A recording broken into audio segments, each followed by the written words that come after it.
Aloha. Make sure we're in tune. Here's our high. Low E.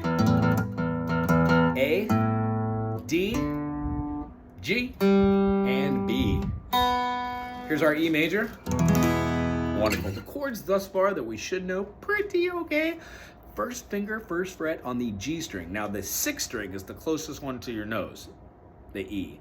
Fifth is the A. Fourth is the D, third would be the G, B is the second, and the high E is the first.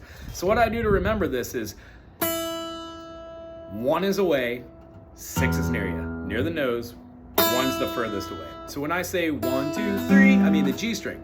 Put your first finger down on the third string, which is a G string, makes it a G sharp. Second finger goes on the second fret on the A string, which is the fifth string at the second fret, and that gives you a B note.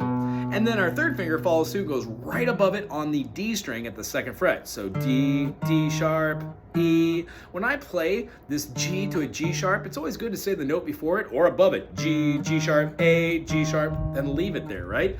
Sorry, that was a D note. I meant to play G, G sharp, A, G sharp. They had the A, B flat, or A sharp, then B, leave our finger there, maybe a C, so we know it's above it, but there's a B. And then our finger right above it on the E note. Well, E sharp is an F, E, E flat, or a D sharp, E. So between this note, this note, this note, that's our E major. When we take away the G sharp and we were to spell our E, G sharp, B as a E, I'm sorry, E, F, G, yeah, that's right, E, G, B, we get an E minor without that G sharp as our first finger. So, major and minor for that shape.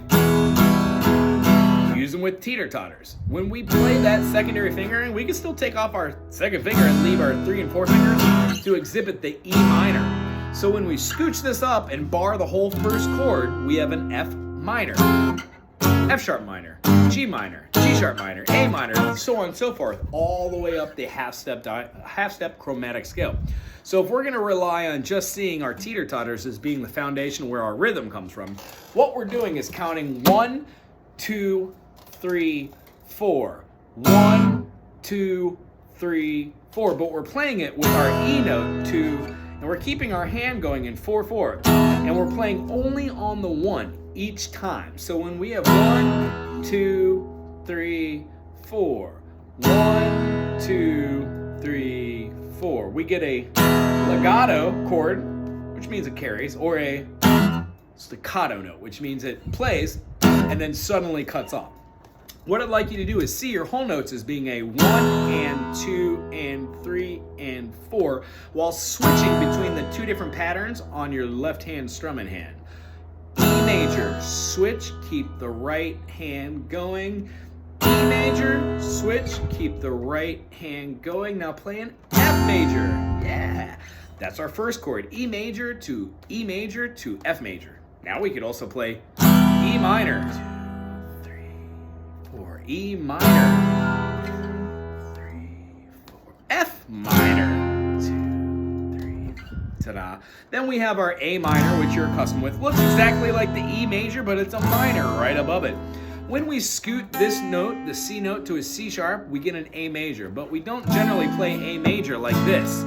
Too crowded. A lot of books will show like this, 3 fingers, but what we're doing is we're wasting fingers if we put them all on that second fret. You can play a lot more awesome chords with other fingers than you can putting all 3 on there and only having 1 finger to use. So, what we do is we practice playing the A major, 1 and 2 and 3 and 4 and 1, 2 and 3 and 4 and 1 and 2. Now scoot that up and let our first finger cover the 5th string, the A string at the first fret. A, B flat, A, B flat, thusly giving you a B flat major. If you play the A minor and scooch it up, you get a B flat minor. So here we are.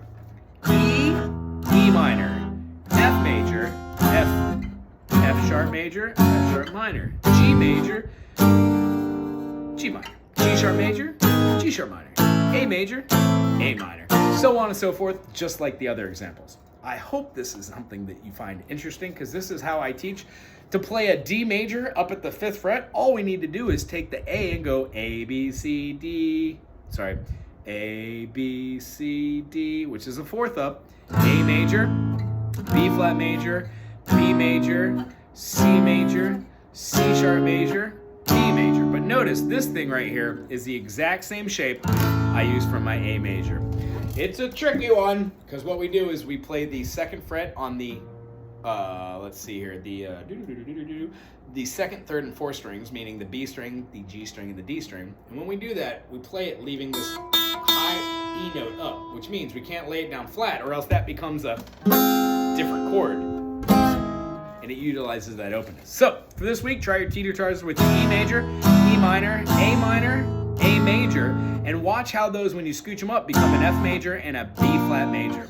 After that, we really just talk about octaves and seeing those all the way up and down the fretboard for fretboard recognition. We work on songs that might have like a